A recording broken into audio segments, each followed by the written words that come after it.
Hello guys, আসসালামু আলাইকুম। কেমন আছেন আপনারা? আলহামদুলিল্লাহ, আমরাও ভালো আছি। আজকে বিকালে ডিমের চপ বানাবো, এজন্য আপনাদের সাথে একটু শেয়ার করতেছি। এখানে আমি নিলাম ডিম আর আলু সিদ্ধ করে পেঁয়াজ ধনে পাতা দিয়ে কষলে নিছি।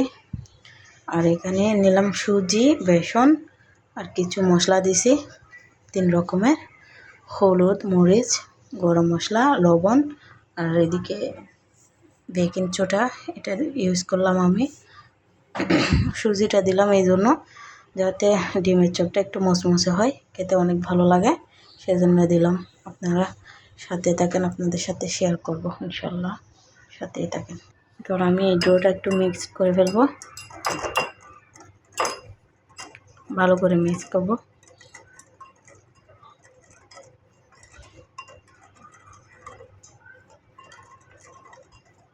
আর দেখতেই থাকেন গাইস। ওইদিকে আমি প্যানে তেল বসাই দিছি, আর এদিকে এগুলো রেডি করতেছি। পরিমাণ মতো পানি দিয়ে দেব, বেশি পাতলা করব না, হালকা ঘন থাকে মতো এরকম ডোটা তৈরি করব। গাইস, ডোর ঘনত্বটা ঠিক এরকমই হবে, দেখুন আপনারা। বেশি পাতলা হয়ে গেলে ডিমের সাথে লাগবে না, তাই আমি একটু ঘন করলাম। ঠিক এরকমই হবে। আপনারা কে কে ডিমের চপটা খাইছেন কমেন্ট করে জানাবেন প্লিজ। আর এই ভিডিওটা লাইক কমেন্ট শেয়ার করবেন। হয়ে গেছে আমার অলরেডি। এখন আমি ডিমের মধ্যে এই আলুর চপগুলো আমি লাগাই ফেলবো এখন। আপনারা সাথে থাকেন, সব দেখাবো আপনাদের সাথে, আমি সব একে শেয়ার করবো ইনশাল্লাহ। গাইস, অলরেডি আমার হয়ে গেছে আলু ভর্তাগুলো ডিমের মধ্যে লাগানো হয়ে গেছে। এখন একে একে আমি ডিমগুলা সুজির মধ্যে, বেসনের মধ্যে ডুবাই এখানে তেলের মধ্যে ভেজে ফেলবো এখন।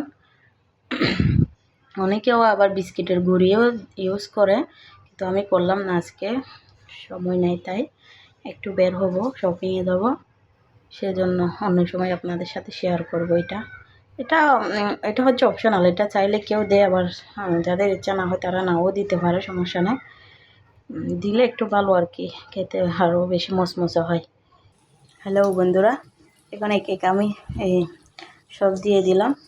যে একটু সাবধানে দিবেন আপনারা যদি বানান ফার্স্ট, কারণ আলু ভর্তাগুলো এখানে বেসনের সাথে মিলে যাওয়ার সম্ভাবনা বেশি থাকে। একটু সাবধানে দিয়ে দিবেন, তাড়াতাড়ি দিয়ে দিবেন।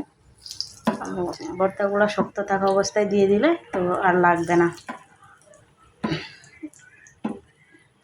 তারপরে এরকম একটু একটু উপর দিয়ে তেল দিয়ে দিলে এগুলা শক্ত হয়ে যাবে, উপরের নরমগুলা শক্ত হয়ে যাবে। যখন আমি ডিমের চপগুলো উল্টাই দেবো তখন আর সমস্যা হবে না আমার, আর তেলের সাথে মিশে যাবে না। তো গাইস, একটু বেশি বেশি লাইক কমেন্ট শেয়ার করবেন, কারণ আপনাদের কমেন্টগুলো আমার ছেলেকে যদি পড়িয়ে শোনায় ও অনেক খুশি হয়, অনেক আনন্দিত হয়। সেজন্য আপনারা সবাই লাইক কমেন্ট শেয়ার করবেন প্লিজ, দয়া করে। এভাবে আপনাদের সাথে সব শেয়ার করবো, পরিবেশন যখন করবো তখনই শেয়ার করবো, পাশেই থাকেন। এখন একটা টক দইয়ের সালাদ রেডি করব। এখানে টক দই নিয়ে নিলাম, একটা হ্যান্ড স্ট্যান্ডের সাহায্যে এগুলো আমি এখন একদম আমিষ করে ফেলবো এখন। আপনারা দেখেন গাইস, দেখেন এগুলো একদম আমিষ করে ফেলছি আমি, যাতে সারা সারা না থাকে।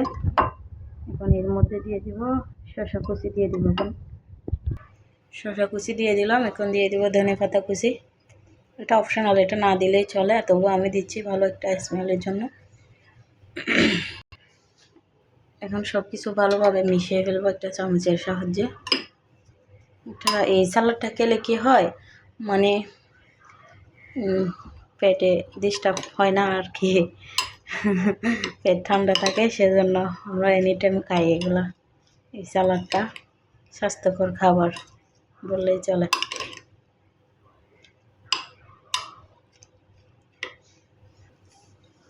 আমার সালাড রেডি হয়ে গেছে, দেখেন এর মধ্যে আর কিছু অ্যাড করতে হবে না, এটুকুর মধ্যে এনাফ। ইব্রাহিম আবার এগুলা খাবে না, এগুলা ইব্রাহিমের আব্বুর জন্য আর আমার জন্য, ওর জন্য আলাদা সালাদ বানাতে হবে। ও খায় না, একটু টক টক লাগে তো ও খাইতে চায় না। হ্যাঁ বন্ধুরা দেখেন, এটার লোকটা এরকমই হবে, ফাইনাল লোকটা এরকমই হবে দেখতে, ঠিক এরকম। উপর দিয়ে আপনার সুজির ডোটা, ভিতরে মাঝখান দিয়ে আলু ভর্তা, ভিতরে হচ্ছে ডিম। হ্যাঁ অনেক সুন্দর দেখতে, আপনারা একটু ট্রাই করে দেখবেন, অনেক স্বাদ। স্মেলটা, সবচেয়ে বড় কথা হচ্ছে ওটার সুগন্ধটা না অনেক ভালো, একদম গরম গরম পরিবেশন করলে অনেক ভালো লাগে। আপনারা খেয়ে দেখবেন। আমার একটা বান্ধবী আছে, ও সবসময় আমার প্রশংসা করে, বলে শাহিদ তোর রান্নাবান্না একদম রেস্টুরেন্টের রান্নার মতো। এখন আপনারা বলবেন কেমন হয়েছে আমার এই ডিমের চপটা। ফাইনালি রেডি হয়ে গেছে ইব্রাহিমের বিকালের নাস্তা। ইব্রাহিমের জন্য ইব্রাহিম এটা হচ্ছে ওর আসন, সবসময় এখানে টিভি দেখে, কার্টুন দেখে বাচ্চাদের। এগুলাকে পড়তে বসে যাবে, হ্যাঁ গুড বয়ের মতো। ওকে, আমার ছেলে অনেক ভালো। সবাই আমার ছেলের জন্য দোয়া করবেন, আমার ছেলেটা যাতে সুন্দর করে লেখাপড়া করে অনেক বড় হতে পারে, মানুষের মতো মানুষ হতে পারে। আপনারা সবাই দোয়া করবেন আমার তাহাবনের জন্য। আর এই ভিডিওটা কার কার ভালো লাগছে প্লিজ লাইক কমেন্ট শেয়ার করে জানাবেন। আপনাদের আশায় থাকবো ইনশাআল্লাহ। পরবর্তী ভিডিওর জন্য সাবস্ক্রাইব করবেন। আসসালামু আলাইকুম ওয়া রাহমাতুল্লাহি।